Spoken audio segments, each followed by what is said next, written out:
Dela za časnik, za katerega bi težko rekli, da stavi na mariborsko bralstvo. Pa vendar je novinar, ki ostalim kolegom na tem območju narekuje tempo. Tudi v primeru še sveže afere Logožar, ko je zdaj že nekdanji dekan mariborske ekonomsko-poslovne fakultete leta 2008 Darsu kot svojo študijo prodal delo svoje študentke. Zgodba odlično ponazarja vztrajnost in načelnost, ki ga odlikujeta že vso novinarsko kariero.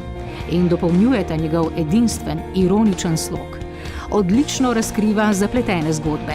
Odlično napiše duhovito reportažo, pronicljivo gloso ali zanimiv intervju. Tomaž Klipšteter.